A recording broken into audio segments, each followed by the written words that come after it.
Olá, sejam muito bem-vindos ao Diagnóstico Verso, um quadro para a gente debater sobre produtos, estratégias e assuntos que o mercado não te mostra à primeira vista. Sou Denis Quirino, profissional CFP, diretor de investimentos da Verso e estou hoje com duas feras que transformaram o mercado de fundos imobiliários.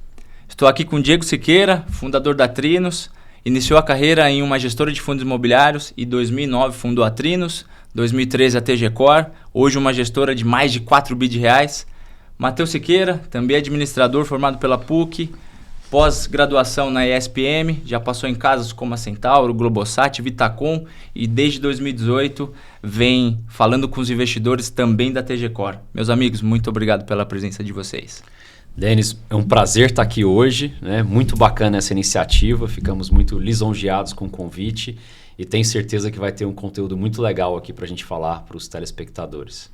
Boa tarde, Denis, boa tarde, pessoal. Muito obrigado pelo convite. Como o Diego falou, é um prazer a gente estar aqui em conjunto com vocês, né? E tenho certeza que vai ser um conteúdo aí muito interessante para os seus telespectadores. Com toda certeza. Então vamos lá. Diegão, ninguém melhor do que você para a gente poder falar desse mercado que você é entusiasta e foi pioneiro, né? Eu queria primeiro que você falasse um pouquinho do que é a Trinos, do que é a TG Core e de onde veio essa ideia de transformar e ser pioneiro no mercado fora do eixo Rio-São Paulo.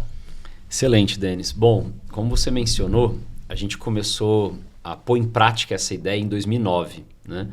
Mas essa ideia veio um pouco antes, né? Eu sou natural de Goiânia, vim para São Paulo em 2001 fazer faculdade, me formei em administração de empresas pela Fundação Getúlio Vargas e recém-formado eu trabalhei numa das maiores gestoras de fundo imobiliário da época, chamada Rio Bravo Investimentos, né, que é uma gestora que inclusive a gente admira bastante, lá do Gustavo Franco, do Paulo Bilic. E na Rio Bravo eu percebi que os grandes fundos, os principais fundos do mercado da época, não olhavam para o middle market e não olhavam para fora do eixo Rio e São Paulo, né? Só quando você pega o market share do segmento imobiliário residencial, esses grandes incorporadores, que eram o foco dessas gestoras, representavam e representam menos de 20% do mercado imobiliário brasileiro. 80% do mercado imobiliário residencial brasileiro está pulverizado no médio e pequeno incorporador imobiliário regional, né? E para mim me chamou bastante atenção, falei, cara, não faz sentido uma indústria tão representativa como a indústria de fundos imobiliários ignorar 80% dos players ou do mercado imobiliário residencial. E eu fui tentar entender o porquê, qual era o motivo dessa falta de aproximação. E o motivo que eu descobri na época é que esse middle market, esse médio e pequeno incorporador imobiliário regional, não tinha um mínimo de transparência, né? Não tinha balanço auditado Big Four, não tinha controles internos bem definidos e por isso ele não conseguia atrair a atenção dos fundos, né? E aí, para mim, cara, ali no começo de carreira, aos 24 anos, né? E eu brinco que a ignorância em algum momento da vida ajuda. Eu falei, cara, não faz sentido ignorar esses 80% do mercado. Dado que a dor é governança, por que não resolver a governança e trazer a luz do mercado de capitais para o segmento imobiliário residencial, né? E se alguém um dia vai ter que tentar fazer isso, por que não eu ser essa pessoa, né? E aí eu pedi demissão na gestora que eu trabalhava com o sonho de montar a minha própria gestora, montar uma plataforma de tecnologia, né, com o propósito de levar transparência e capital para o médio incorporador imobiliário, né? E aí nasceu a Trinos em 2009, né? Com um sonho muito grande, com muita vontade de fazer, né? Com muita energia, mas com muitos desafios, né? Que graças a Deus a gente conseguiu ultrapassar todos ou quase todos. E inclusive nós completamos aí na semana passada 16 anos de empresa. Meus parabéns. Obrigado. Então 16 anos que a gente está nessa jornada, né? E é sempre com o mesmo propósito lá de trás, né? De levar transparência e capital. E aí, indo para a sua segunda pergunta, como é que se divide isso, né? Então, do lado do capital, a gente montou a nossa gestora, a TG Core, né? Que hoje tem quase 5 bilhões de reais de AUM, né? 250 mil cotistas, né? 250 mil investidores, CPFs, CNPJs, etc. Né? Investe num portfólio aí de mais de 350 projetos imobiliários no Brasil inteiro, via crédito e ou via equity. Né? Então é uma história muito legal que a gente vem entregando como TG Core, e do lado da transparência a gente criou a plataforma Trinos. Né? No começo a plataforma nasceu para atender a TG Core, né? Nos itens de transparência, de fazer o monitoramento principalmente de recebíveis, obra e estoque dos empreendimentos que são investidos. E essa plataforma ficou tão legal que a gente começou a oferecer essa plataforma para as outras gestoras do mercado imobiliário, mercado financeiro, desculpa. E hoje a gente atende 70 assets. Então tem 70 gestoras, além da TG Core, que utilizam a plataforma Trinos para monitorar os empreendimentos que eles investiram. Então são dois negócios complementares, um nasceu para ser cliente do outro, mas que hoje tem uma certa independência. E se hoje a gente tem um certo reticismo ou preconceito ainda, quando você vai levar para o investidor um negócio que é do interior do Brasil, né, não é fora do eixo Rio-São Paulo, eu imagino naquela época. E aí, na prática, como é que foi esse choque de realidade para você? Porque você falou, quero levar o dinheiro para o meio do Brasil, para Goiás. Como é que foi isso na prática? Quais barreiras que você teve que ultrapassar naquela época? Cara, tinha um preconceito, né, natural aqui da Faria Lima de olhar para fora do eixo Rio-São Paulo. Só que a estratégia que eu usei, na verdade, foram duas para a gente quebrar esse preconceito. Extrema transparência, né? Então, dá a capacidade desse investidor entender na prática como é que funciona o comportamento dos recebíveis, inadimplência, recebimento, fluxo de caixa. Né? E a segunda, uma espécie de education mesmo, né? de ensinar e mostrar os upsides e os potenciais que essas operações geram. Né? Mas além disso, eu acho que foi muito importante a gente pegar alguém que fosse familiar e que tivesse uma credibilidade muito grande aqui na Faria Lima para se juntar a nós. Né? Então, em 2016, a gente trouxe como sócio do nosso negócio um cara chamado Marcelo Caiati. O Caiati foi durante 20 anos diretor do Credit Suisse, né? Chegou a ser head do Investment Bank do Credit Suisse, tem 204 IPOs nas costas, então fez IPO de vários setores, inclusive do setor imobiliário, então IPO da Cirela, IPO de várias outras incorporadores. Então conhecia muito do setor e ele tinha chegou a ser presidente do Credit Suisse no Brasil, e ele tinha acabado de sair da presidência, né, e sair do banco. Né, e a gente apresentou a tese da Trinos para ele se encantou, gostou, né, e perguntou como poderia ajudar. Eu falei, Kátia, a minha maior dor é conseguir convencer os investidores. Né?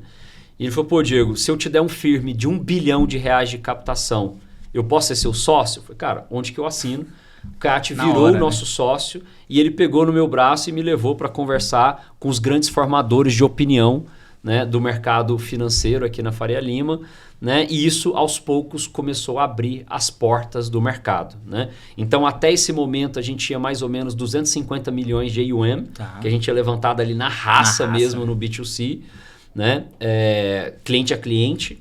E com a entrada do Caiati, a gente foi escalando até chegar nesses quase 5 bilhões de reais que a gente tem hoje. Esses 250 milhões que você falou já era num fundo listado, e aí vocês fizeram uma oferta via investidor pessoa física? Na verdade, nessa época ainda não tinha o Tegar. Tá. Né? O Tegar nasceu em final de 16.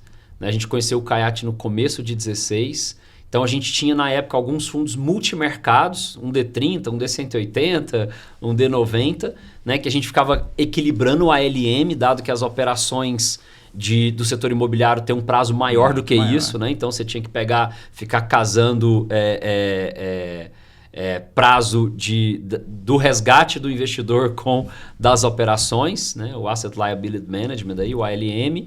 Né? E foi mais ou menos nessa época, se a gente migrar isso para fundo imobiliário listado, a gente consegue ter um alongamento, um prazo muito maior e encaixar a estratégia do ativo com o passivo. Né?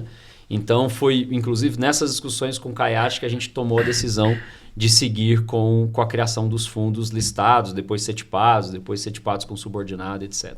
E naquela época, quem eram seus principais investidores? Bom, no comecinho da Trinos, como eu comecei a operação em Goiânia, né, quando eu saí da gestora que eu trabalhava, o motivo de eu ter voltado para Goiânia é que eu tinha pouco recurso. Né? Eu tinha recebido um bônus lá de R$20 mil e era o dinheiro que eu tinha para montar a empresa. Né? E eu fiz a conta aqui do quanto custaria o aluguel em São Paulo, mão de obra. Eu falei, cara, vai durar 2 meses. E olhe lá. Né? Então, eu falei, cara, vou voltar para Goiânia, eu volto para casa dos meus pais, já economizo um pedaço aqui de aluguel, essas coisas, e vou montar um escritório lá com calma. Então, os primeiros investidores nossos são pessoas lá conhecidos, family and friends, de Goiânia, né? Tá. De Goiás. Né? Hoje, a gente tem investidores no Brasil inteiro, né? Nos 26 estados, né? Graças a um brilhante trabalho que o Matheus vem fazendo aí como diretor de RI, a gente tem uma pulverização muito grande de investidores, mas nasceu ali dos investidores family and friends lá da região. E a dificuldade do mercado financeiro era uma, só que você também tem uma dificuldade do outro lado, que é educar o incorporador que nunca tinha visto o mercado de capitais, né? Qual que foi o seu principal desafio desse lado? Cara, é engraçado isso, né? Olha que interessante. O crédito imobiliário hoje no Brasil gira em torno de 2,4 trilhões de reais. Tá? A maior parte desse dinheiro, na época que eu montei a Trinos, vinha de funding subsidiado. Tá. FGTS e o SBPE, que é a poupança, Sistema Brasileiro de Poupança. Né? Então, cada dinheiro que algum investidor correntista de um bancão depositava na poupança, por lei, o bancão era obrigado a investir em crédito imobiliário com taxa barata. Né? Então, por isso que tem essa anomalia, que é uma particularidade brasileira, isso não tem em quase nenhum outro país do mundo, é que o cara que vai financiar um imóvel, seja o incorporador financiando a obra ou o comprador financiando a aquisição, ele conseguia pagar uma taxa abaixo da taxa básica do governo, né? A Selic. Né? Então, era uma competição meio que injusta. A gente teria que trabalhar em taxas de mercado e o cara, teoricamente, teria acesso à taxa mais barata. Só que assim como a indústria de fundos não acessava o middle market, os bancões também não acessavam o middle market. Eles pegavam os melhores, maiores incorporadores. Tinha um range ali que o cara já era muito bom, mas ele não acessava o dinheiro subsidiado. Né? E a gente começou a trabalhar nisso e explicar para ele, para ele conseguir acessar esse capital dos nossos fundos, ele teria que fazer um dever de casa. Tá. Mas que o trade-off seria ele se iniciar e a gente vendia e falou, pô, você vai passar por uma etapa aqui comigo, que vai pegar o dinheiro um pouco mais caro, que não é subsidiado, e daqui a pouco você vai se preparar em governança, em transparência, para pegar, inclusive, o dinheiro subsidiado da poupança. Né? Então, a gente vendeu como uma etapa, como se fosse um bridge para ele chegar no dinheiro barato, que não tinha como competir. Sim. Só que com o passar dos anos, e culpa de vocês no bom sentido, aconteceu a disrupção do mercado de investimentos. Né? E quase ninguém ou muito pouca gente investe em poupança hoje. Né, com a educação financeira, etc. E aí aquele dinheiro que era utilizado para financiar o incorporador de forma subsidiada desapareceu. Foi ficando cada vez mais escasso. Cada vez e aí mais você ganhou escasso. espaço. E aí a gente estava no lugar certo, na hora certa. E essa tese de educar o incorporador deixou de ser uma tese transitória para ele chegar no dinheiro subsidiado para virar uma tese definitiva. Né? Então o dinheiro subsidiado está diminuindo e o mercado de capitais está tomando a liderança. Né? Hoje, mais de 45%, 43% do crédito imobiliário brasileiro já vem do mercado de capitais. Né? Então, uma indústria que veio para ficar, né? E que esse middle market, que está no interior do Brasil, que está em todas as cidades, que são muito relevantes, uma vez que o setor imobiliário é um business regionalizado, né? Cada região tem os seus campeões, é muito difícil, com raríssimas exceções, empresas de atuação nacional. Né? Então isso vem muito em linha, esse preparo que a gente começou lá atrás com uma forma de transitória, virou um preparo definitivo e a tese nossa de plataforma, de transparência, proporcionar essa infra de transparência passou a ser uma ferramenta quase que indispensável para a evolução da indústria, né? Então a Trinos Plataforma, atendendo hoje as 70 gestoras que a gente atende no monitoramento de garantias, né, ela passou a ser uma ferramenta que vai permitir que essa indústria se expanda e substitua o dinheiro subsidiado que historicamente financiava o crédito brasileiro. Só para o pessoal entender aqui o exemplo de resiliência, né? Essa transição ela aconteceu, você começou em 2009, essa transição do dinheiro da poupança para o dinheiro do mercado financeiro foi, sei lá... Nos últimos 3 anos. Então, é uma tese de muita resiliência, de olhar lá para frente e falar, cara, isso aqui vai ser transformador e conseguir sobreviver no mercado ali, né? Eu digo até mais, cara. Quando a gente entrou na indústria de investimentos imobiliários, a indústria de fundos imobiliários estava nascendo, né? Em 2009, se não me engano, devia ter menos de 10 mil CPFs investindo em fundo imobiliário. Né? O número que eu sei, em 2012, mais ou menos, a gente tinha em torno de 200 mil CPFs. Num país, né, de 200 milhões de pessoas, só 200 mil é nada. Né? De 2012 até 2018, esse negócio ficou flat, praticamente estável, não cresceu. Em 2018 para cá, que saiu de 200 mil CPFs para 3 milhões de CPFs. Né? Então, e foi mais ou menos a época que as principais gestoras hoje do mercado cresceram muito, incluindo a TG Core. Né? Então coincidiu a época que o Kayat entrou na sociedade um pouco antes, então a gente estava preparado. Então o nosso boom de captação, que a gente saiu lá de 2018, o Matheus vai até saber melhor, sei lá, de 500, 600, 700 milhões de reais para esses 5 bi, foi de 2018 para cá. Matheusão, 2018 não era esse mar de rosas que a gente está falando aqui de captação, né? Então acho que tem um trabalho de education ali dos dois lados e um trabalho seu de education principalmente com os agentes de mercado, né? Qual que você acha que foi o principal desafio para você bater na porta dos escritórios, conseguir levar tese, conseguir colocar o investidor no mercado de mais risco?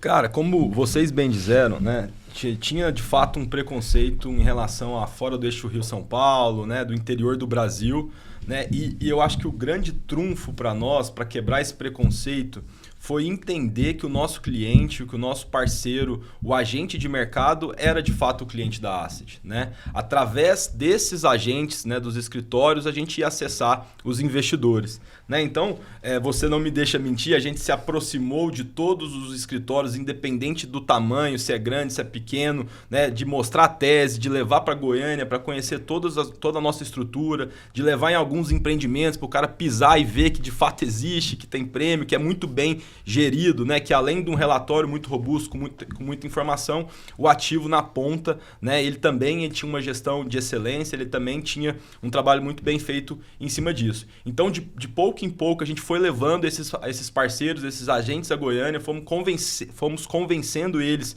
de que sim, existe um Brasil que produz, né? Que não se resume a São Paulo, Rio, Leblon, Itaim, né? E a gente foi conquistando a confiança desses parceiros, né? E como também a gente estava acabando de dizer, o mercado veio crescendo muito nos últimos anos, a gente também conseguiu crescer junto com esses parceiros, né? Quando eu brinquei que você não me deixa mentir, você lembra de eu te ligar, quando a Verso estava nascendo, eu te ligava todo dia. Não era nem Verso, era a Apuama Investimentos, lá na Genial, a gente se conheceu em 2019, acho que eu tinha 30 milhões de carteira, nem isso. E a gente te ligava, a gente estava próximo, queria dar informação, queria vocês trabalhando para a gente. E hoje, né, vocês são uma potência e a gente conseguiu continuar tendo essa representatividade dentro da empresa, né? Então, eu acho que entender que o nosso cliente era o assessor ou escritório, né, e dar a transparência, né, dar todas as ferramentas e principalmente se colocar disponível para que qualquer momento que você precisar de alguma informação, a gente ia estar com a informação rápida e correta na sua mão, foi um grande trunfo para a gente conseguir vencer essa barreira de preconceito, né, e dos agentes terem cada vez mais confiança de vender ali os produtos da TG Core, né? Eu lembro que a primeira oferta que a gente fez em 2019, a gente captou um pouco mais de 200 milhões de reais, né? E agora a gente ultimamente aí tem falado de ofertas de 400, 500, 600 milhões de reais, né? Então foi com muita dor e suor lá atrás, né? Hoje continua sendo ainda bastante intenso o trabalho, né? Mas com uma vontade dos agentes e também dos investidores de investir, né, nos nossos fundos, entendendo, né, que com uma boa gestão de back-office você pode investir em todos os estados do Brasil, né, com segurança e principalmente com bastante transparência. Puxando essa linha de informações e transparência, a gente estava almoçando na semana retrasada e a gente entrou naquele assunto do Clube dos FIIs, né? E aí você mesmo disse que você pessoalmente respondia aqueles fóruns, conversava com todo mundo ali, prestava informações, você falava investidor com investidor, né? Como é que era essa dinâmica ali? Porque naquela época a gente tinha o TIGAR, que era fundo de bolsa, os fóruns de FII é totalmente pessoa física, né? Sim. Cara, bem nessa ótica mesmo de que o Diego sempre brincou, falou, cara, não dá transparência quem não tem, né? Quem tem todos os dados faz a questão de levar esses dados, né, para o mercado, para os agentes, para os investidores. Então foi muito nessa ótica de, cara, peraí, você está falando uma coisa que você não sabe. Por que você não vem olhar com carinho, vem olhar com calma que é diferente disso que você está mostrando. Então, sim, né? A gente sempre foi muito apaixonado, a empresa tem uma cultura muito forte, a gente sempre foi muito apaixonado pelo negócio, ficava respondendo lá madrugada, cara, olha aqui, não é bem assim, veja só por aqui. Então, né, ajudou bastante também a disseminar essas informações, né? Não só apenas através dos agentes, mas também nos fóruns, nos grupos de WhatsApp, né? Em todos os cantos aí que se falavam sobre o TIGAR, principalmente. Complementando essa pauta, em alguns momentos, né, que começou a ficar mais popular, mais comum investimento em fundo imobiliário, criou-se os influenciadores digitais, né? Os times de research e tal, etc. E em algum momento esses caras criticavam a tese, o interior do Brasil, o incorporador. Em vez da gente retrucar, a gente chamava eles para entender o negócio. Então muitos desses influenciadores que no passado, em algum momento, criticaram, viraram nossos grandes aliados e defensores. Né? Porque a gente chama e fala assim, cara, não vou te contra-argumentar, vem conhecer. Né? Com muita humildade eu estou aqui para te explicar o que a gente está fazendo e aí sim você pode formar a opinião que você quiser. Né? E quando a gente mostrava, né, todo o capricho, o cuidado, os controles, as informações, a gente acabava conquistando esses influenciadores e a maioria deles são grandes defensores da nossa tese, parceiro da casa, etc. Diego, aproveitando isso, eu queria que você explicasse um pouco da tese central da TG Core. Vocês têm um público-alvo ali, um nicho que vocês olham, traz para o público o que vocês mais olham, como que vocês rentabilizam a esse pessoal, tanto o investidor, quanto que você traz de valor para o incorporador. Bom, então como eu mencionei, o incorporador ele precisa de capital, né? Então, isso está inerente a estrutura de um empreendimento imobiliário. Por quê? Porque quando ele começa a vender o empreendimento, vender os imóveis, né, durante a obra, esse fluxo de entrada sobre a venda não é suficiente para bancar a exposição de obra naquele momento. Né? Então ele acaba gerando uma carteira longa e grande no futuro, mas que no curto prazo tem um descasamento de fluxo de caixa. Né? E em algum momento esse cara precisa tomar aquela decisão difícil ou de aportar capital próprio, que quase nenhum tem ou quer, ou acessar capital de terceiros. Né? E nesse momento de acessar capital de terceiros, ele precisa, para conseguir isso, ter muita transparência. Então, a nossa educação inicia nesse processo com o incorporador. Fala, amigo, o seu negócio passa por um momento de descasamento de fluxo naturalmente, sendo bom ou ruim. Né? E para você, no momento que você precisar descasar o fluxo, você precisar acessar capital de terceiros, você tem que estar preparado para mostrar o que você tem aí dentro. Então a gente começou através de um software da Trinos a fazer a esteira do back-office desse incorporador para deixar tudo parametrizado, tudo organizado, o balancete, a DRE, demonstrativo de fluxo de caixa e o gerencial, de uma forma que quando ele precisar, com antecedência, ele consiga conversar com os investidores. Tá? Então o education do incorporador é esse. Tá. Uma vez ele tem toda essa informação transparente e chegou o momento, né, com uma certa antecedência, de levantar capital, a gente pega essas informações e traz para o time de gestão. Né? E aí o time de gestão ele começa a analisar, né, de que forma que a gente pode investir com esse incorporador. Né? Existem duas principais formas. A primeira delas é um crédito. Né? Como é que funciona esse crédito? A gente pega toda a carteira de recebíveis, então esse incorporador tem 30 milhões para receber em 3 anos. A gente traz isso a valor presente, então esses 30 milhões vai virar, sei lá, 22, né? A gente pega o estoque, além dos 30 milhões que ele tem de carteira, ele tem mais 10 milhões de estoque. A gente projeta uma velocidade de venda, então ele vai vender, sei lá, um apartamento por mês nos próximos X meses. O estoque é o que ele ainda não vendeu. O estoque é o que ele ainda não vendeu. E os 22 milhões é o que ele já vendeu, só que ele vai receber lá no futuro. Exatamente. Tá. Então, eu faço uma estimativa de velocidade de venda baseado na venda histórica, chego num fluxo futuro dessa venda e também trago a valor presente. E aí vamos supor que trazendo esses 30 de carteira mais os 10 de estoque, a valor presente ele tem mais ou menos ali uns 32 milhões de valor presente. A nossa conta é que a gente pode emprestar em torno de 50% desse valor. Legal. Tá? Então eu fico com pelo menos o dobro de garantia, né? Então, a cada R$1 que eu empresto, eu pego R$2 de garantia. Então, ele tem 32 milhões AVP, eu vou emprestar 16 milhões para ele. E aí a análise é, esses 16 milhões é suficiente para ele terminar 100% a obra?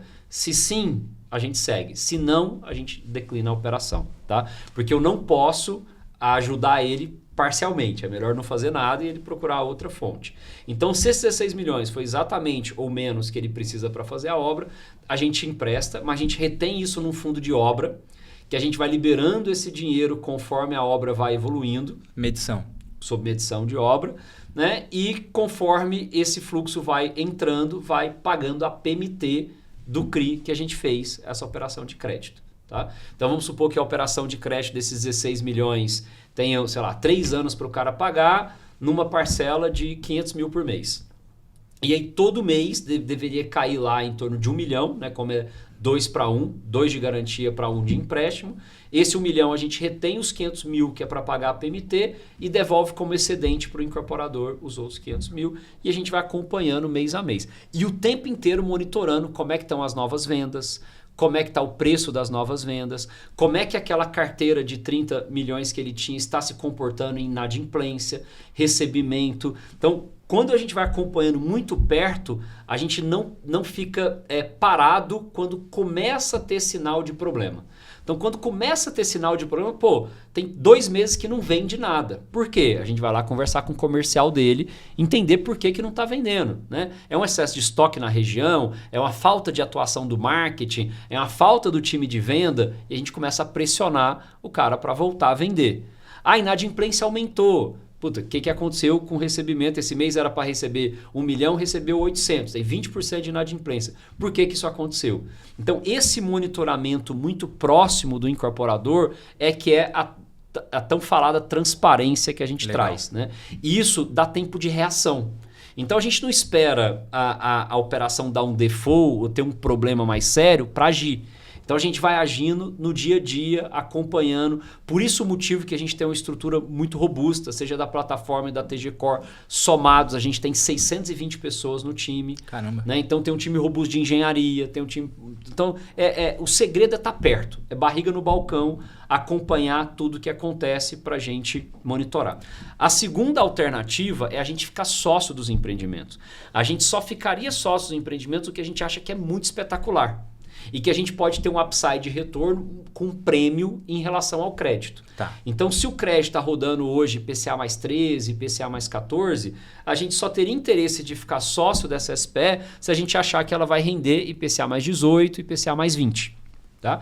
E alguns desses casos, sempre o incorporador colocando dinheiro para ele estar no risco junto com a gente entrou no equity das operações para ter um upside maior. E aí com isso cria um blend entre operações de crédito e operações de equity. Operações de crédito são aquelas que a gente emprestou dinheiro pegando a garantia, recebíveis e estoque. Operação de equity é aquela que a gente ficou sócio, ficando com a participação do lucro do empreendimento. E a gente vai fazendo uma gestão ativa. Dependendo do momento da economia, a gente faz mais operações de crédito.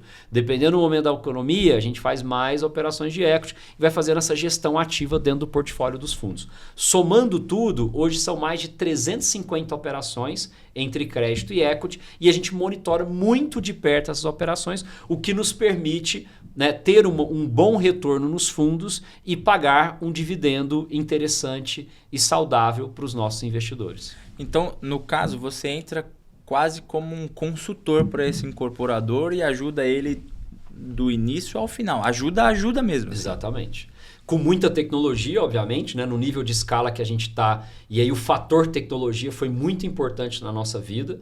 Né? E assim como a gente contou com a ajuda do Marcelo Caiati na parte da gestora dos fundos, a gente trouxe outros sócios estratégicos para nos ajudar no software, na plataforma de tecnologia.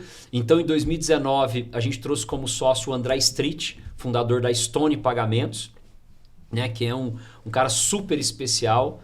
Né? Tem um histórico de empreendedorismo fantástico, chegou a abrir o capital da Stone na Nasdaq em 2018, né? Chegou a valer mais de 100 bilhões de reais, depois ele vendeu a posição dele, ou a maior parte dela, e hoje está empreendendo em Londres, numa outra empresa de tecnologia lá também, de pagamentos. Né? Então foi um cara super especial que gostou da nossa tese, também fez uma proposta para ficar nosso sócio. Junto com ele trouxe a LTS, que é o novo branding da 3G, lá do Betsy Cupira, do Jorge Paulo Lemann, que também investiu, ficou sócio da Trinos em 2019, junto com o André. E depois a gente trouxe 2 outros fundos de Venture Capital, um chamado Headline, né, que é um Venture Capital global, que no Brasil é liderado pelo Romero Rodrigues, junto com a XP. E em seguida, em 2024, a gente fez uma rodada com a Bewater, que é um outro fundo de Venture Capital muito bacana que está nos ajudando muito, do Guilherme Veig e do Carlos Degas. Então, toda essa galera vem ajudando a gente na plataforma, no software, porque essa ajuda que você mencionou desde o início com o incorporador, no começo a gente fazia ali artesanal, meio que no braço. Só que no nível de escala que a gente chegou, é impossível fazer com o mesmo capricho, o mesmo cuidado, numa quantidade muito maior de SPS. São mais de 400 operações. Ali. Exatamente. Então, com isso, a gente teve que colocar muita tecnologia, tem um monte de iniciativas de AI, robotização, né? Processamento em escala, né? De todos esses dados, tanto para o incorporador como para os gestores que monitoram as suas operações de crédito, /equity. Porra, legal pra caramba. E, Matheus, indo nessa linha aqui, vocês dividem por produto, por exemplo, eu quero ter mais equity nessa operação, mais crédito, mais loteamento, mais performado. Como é que é a cabeça de vocês para segmentar para o investidor final? Excelente pergunta, Denis. Cara, no fim do dia você não pode impor para o empreendedor, né, o que ele vai receber, se é um sócio ou se é uma dívida. Né? Ele que escolhe que caminho ele quer seguir. Do nosso lado, o que a gente faz? A gente, olhando para o momento de mercado brasileiro, né, atual e obviamente para os próximos meses /anos, a gente toma a decisão do que a gente vai focar. Né? Recentemente, ali, muito próximo à pandemia, a gente teve uma Selic, né, chegando a níveis de um dígito a 2% ao ano, onde o mercado imobiliário ficou muito aquecido porque o crédito estava muito barato, né? A gente acelerou o equity, né? Que é quando o fundo se torna sócio dos projetos, como o Diego bem disse. Né? E agora, o momento atual, a gente está vivendo um momento o oposto, né? A Selic de 15% ao ano, né? Numa retomada muito rápida, onde a gente tem olhado mais para crédito por entender que a relação risco-retorno fica mais satisfatória. Né? Então, é um pouco da gestão ativa, né? Mas que no fim do dia a gente precisa se antecipar esses movimentos para poder, né, obviamente, surfar, né, esses retornos, né, nos seus melhores momentos. Né? Então, desde junho de dezembro de 2023, que foi logo após a última oferta do Tegar, a gente já tem alocado majoritariamente em crédito, né, entendendo que a relação risco-retorno, né, era bem mais satisfatória. À época a Selic não era 15, hoje ela veio para 15, então a gente acertou esse movimento. Então, nós, né, o gestor que é o Pedro Ernesto, fica, né, tentando se antecipar, né, a esses movimentos de mercado para poder surfar, né, o fundo poder surfar a melhor rentabilidade que o mercado brasileiro está oferecendo naquele momento. Né? Por que isso? Né, com a Selic de 15, o crédito imobiliário fica muito escasso, né, também para os compradores finais de imóveis, né? E a venda, consequentemente, fica mais lenta. Né? O brasileiro médio que ia lá conseguir comprar em 2025 o apartamento dele, né, num patamar de Selic como a gente vive hoje, a parcela às vezes acaba não cabendo dentro do bolso dele, ele espera um pouco mais para poder comprar. Consequentemente, a venda do equity ficando mais lenta, as taxas lá que a gente surfou, IPCA mais 20, IPCA mais 21, elas vão se achatando. Né? Então a gente tenta se antecipar a esses movimentos que, até de forma muito humilde, a gente conseguiu, né, nos últimos anos antecipar esses movimentos para poder surfar essa melhor oportunidade. Mas no fim do dia, o empreendedor decide que caminho ele quer seguir. Né? A gente pode falar se a gente tem apetite para o caminho que ele quer seguir ou não naquele momento. Tá? Tá? Então, por exemplo, no momento atual, a gente está alocando majoritariamente em CRIs, né, que são certificados de recebíveis imobiliários, né, que é o famoso crédito à dívida, por entender que essa relação risco-retorno é mais satisfatória, né, no cenário atual. Cara, já que a gente começou a falar de Selic aqui, eu vou até antecipar uma pauta que eu ia perguntar para vocês mais no final. Com esse cenário de Selic a 15, cenário econômico mais conturbado, né, qual que é a situação atual do incorporador? A gente está vendo um mercado diminuir, só os mais fortes vão sobreviver. Como é que está atualmente o mercado imobiliário para vocês, na visão de vocês? O que acontece? Óbvio que o juros mais alto deixa a vida do incorporador mais dura, né? Só que a grande beleza do segmento de incorporação é que a duration e o prazo são longos, né? Então, o cara que lançou o empreendimento lá quando a Selic estava em 2, ele está entregando agora o empreendimento. Tá. Né? Então, o empreendimento dura aí de 3 a 5 anos, né? Desde o lançamento, a venda, a construção e a entrega, né? Então, durante esses 3 a 5 anos, o incorporador passa por diversos momentos da economia, né? E aí, a grande beleza é ele ter uma diversificação de produtos, né? Então, normalmente o incorporador médio lança aí de 2 a 3 empreendimentos por ano.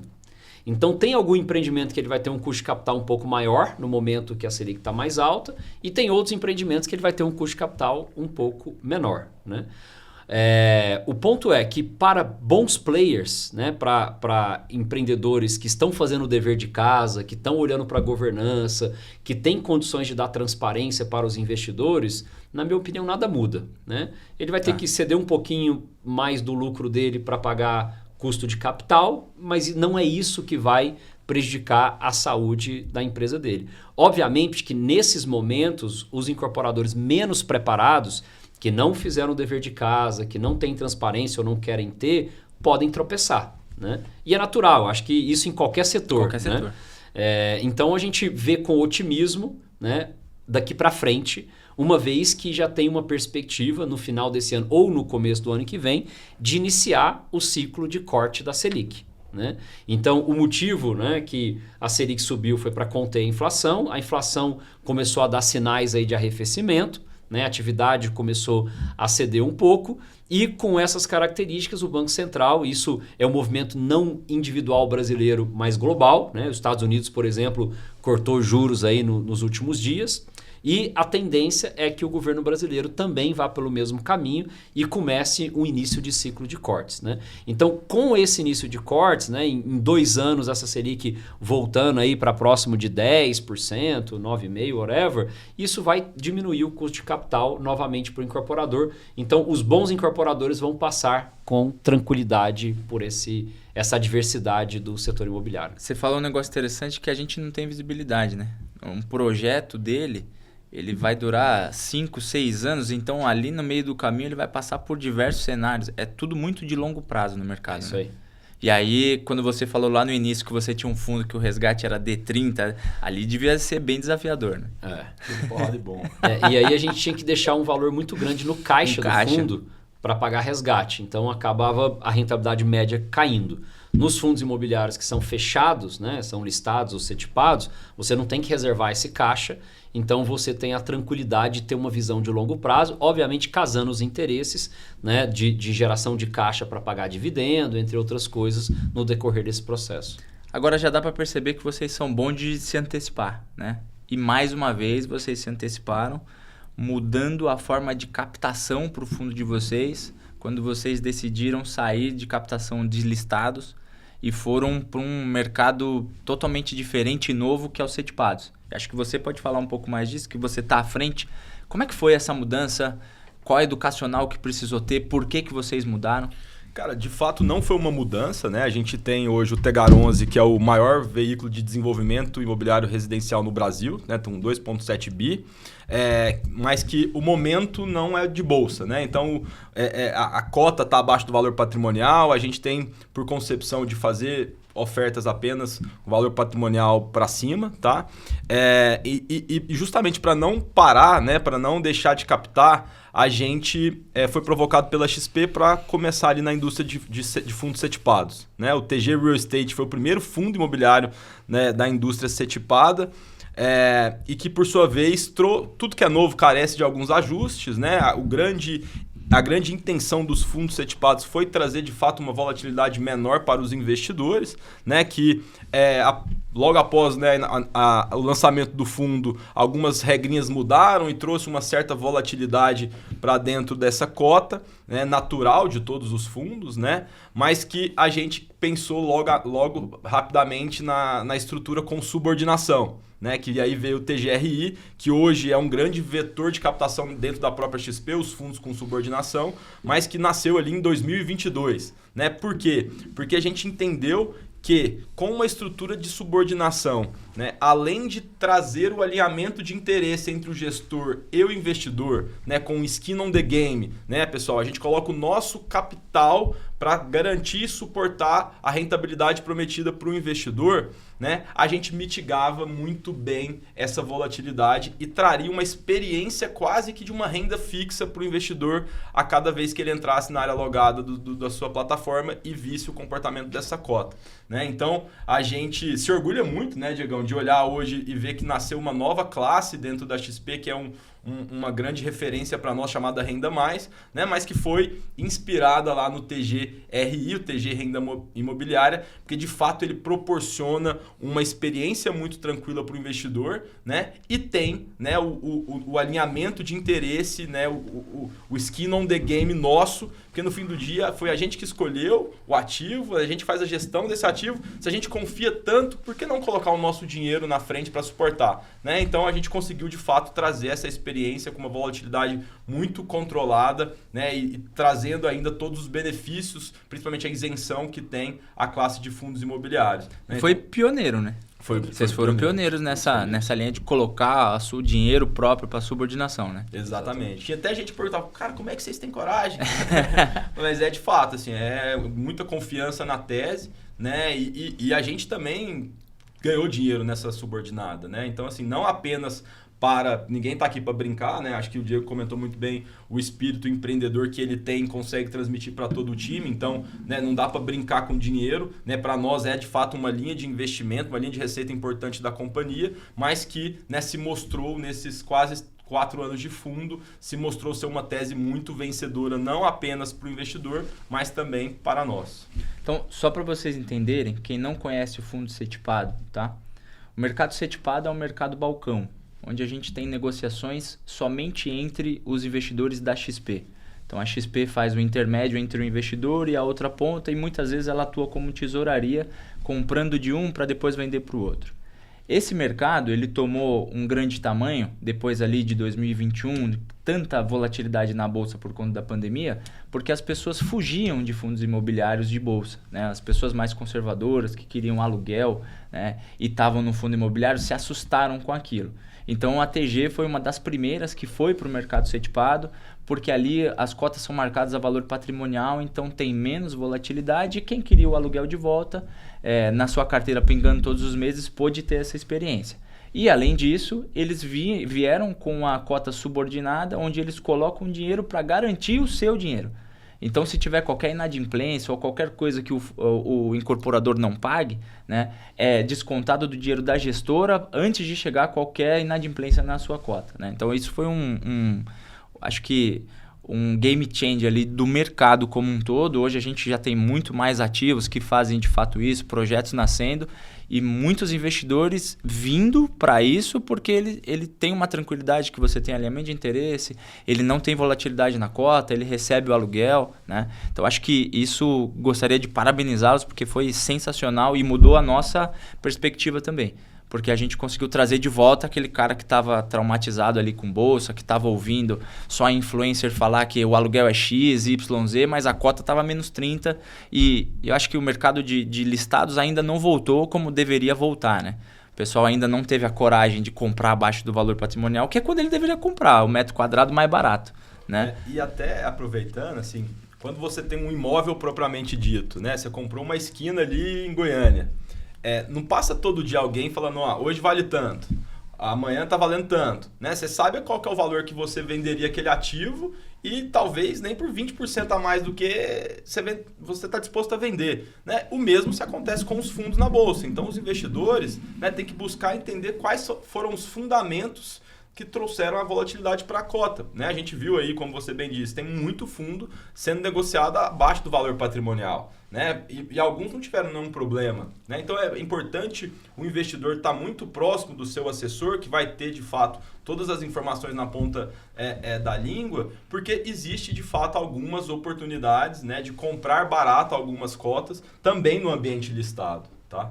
Show de bola. Diegão, em todos esses anos ali, me traz um negócio que vocês ganharam mais dinheiro e teve algum negócio que vocês precisaram estopar, recomprar, alguma coisa assim para não dar problema dentro do fundo?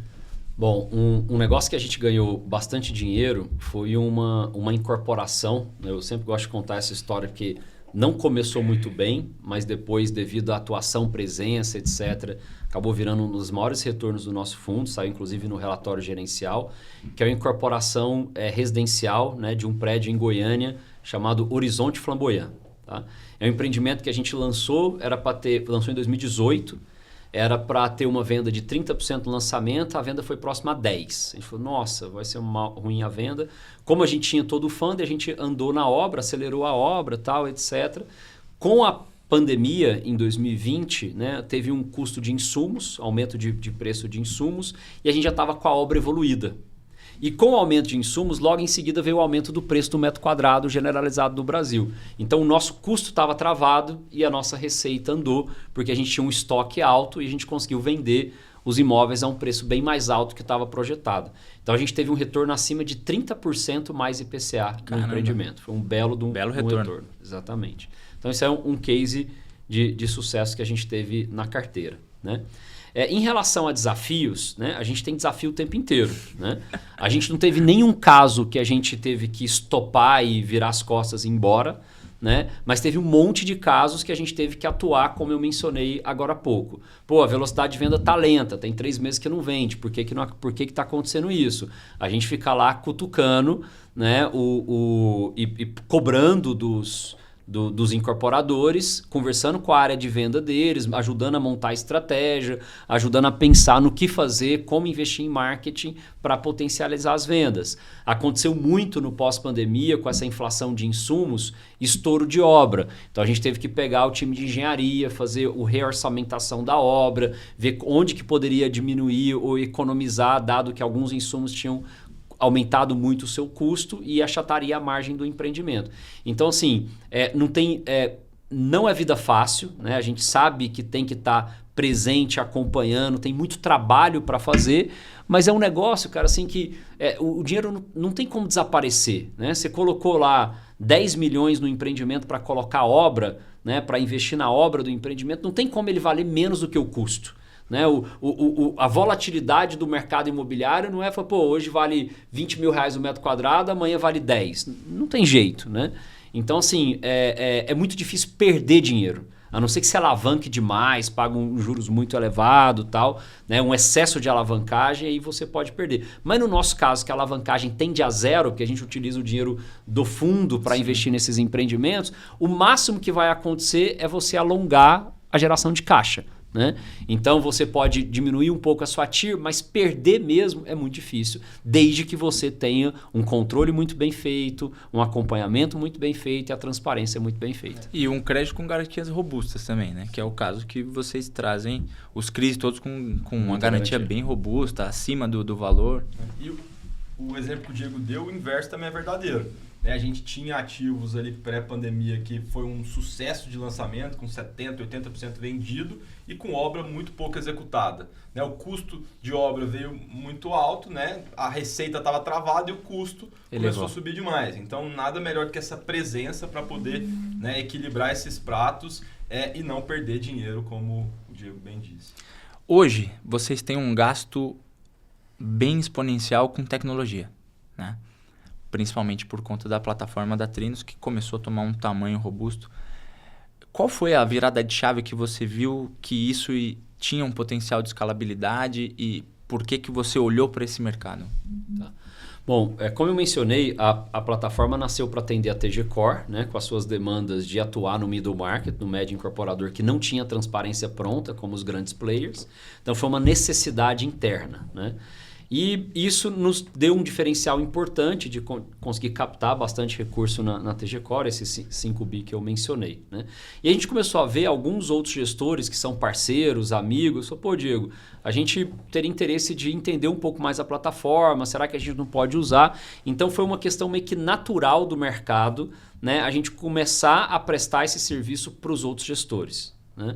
Então, quando a gente viu que tinha uma demanda importante, que os outros gestores viam valor nisso, a gente viu uma oportunidade de investir mais forte nessa estratégia que tinha um potencial de escalabilidade importante. Porque o software nasceu primeiro para ajudar o investidor, mas para ele ajudar o investidor, ele tem que estar implantado no incorporador, né? E aí a gente percebeu que a gente poderia ajudar também o incorporador vendendo software para ele. Então hoje a plataforma Trinos ela oferece o serviço /software para o alocador de capital, TG Core e pares, e oferece um outro modo para os incorporadores se prepararem com antecedência para acessar o mercado de capitais. Pô, show de bola. E a gente já vai chegando aqui ao final. Eu queria que você passasse uma perspectiva que você tem para o mercado hoje imobiliário. E, se possível, algum conselho para o investidor que está começando a olhar para isso ou que já olha, mas não olha para o segmento que a gente está falando aqui, que é extremamente pujante.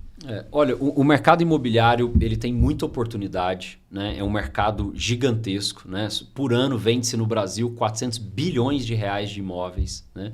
Então tem muita oportunidade dentro do mercado imobiliário e você procurar gestoras especializadas como a TG Core, né, e algumas outras que a gente admira muito o trabalho, é muito importante entender quem é o gestor, qual que é o histórico dele, né, o que ele construiu, como que ele faz essas alocações, porque se você escolher o gestor certo, você vai ter bons retornos. E dentro desses bons retornos, dá para você ir para uma operação um pouco mais conservadora, como um TGRI, que é um fundo com subordinado, ou seja, a gente colocar o nosso dinheiro da gestora para garantir um retorno mínimo para o investidor e você vai ganhar um retorno estável, dividendo mensal, etc.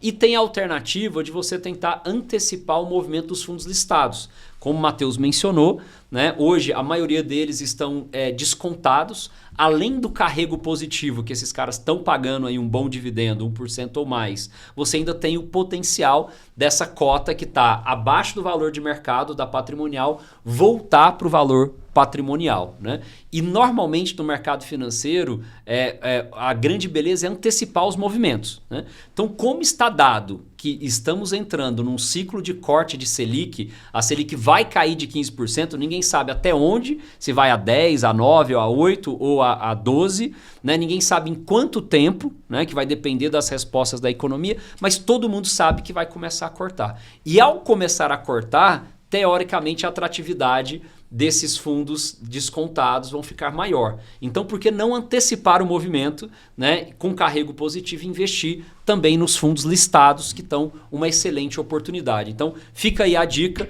tanto os fundos setipados com subordinação, que é uma excelente opção renda fixa, parecido com renda fixa, ou os fundos listados que estão descontados, que podem ter uma valorização importante nos próximos meses e anos. Matheusão, então o call é de compra do Tigar. Qual é de compra? Eu tô comprando, cara. Sempre. Eu tô comprando sempre, né?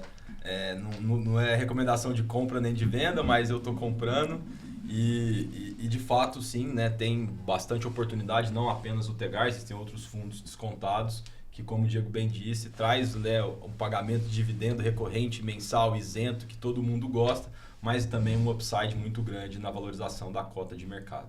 Meus amigos, queria agradecê-los demais. Obrigado pela presença, muito obrigado pelo tempo despendido.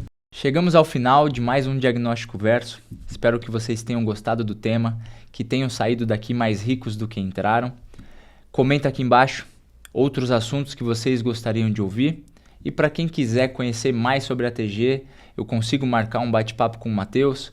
Fale com o seu assessor para a gente abranger todas as estratégias. É uma casa que a gente conhece de longa data, desde 2018 eu tenho um relacionamento com o pessoal. Então, com certeza, há algum fundo que caiba na sua carteira. Obrigado a todos mais uma vez e até a próxima.